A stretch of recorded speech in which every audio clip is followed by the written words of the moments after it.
What I've done here is taken photographs of the SmartLine cruise control installation guide produced by Brandon and mostly by the members of the FJ-09 forum, of which I was a member back in 2016 when we did this.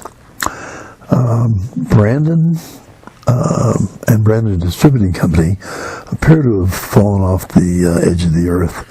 I don't know, somebody said he had passed away and the company just disappeared. So I don't think we're dealing with a copyright infringement. If I'm wrong, correct me.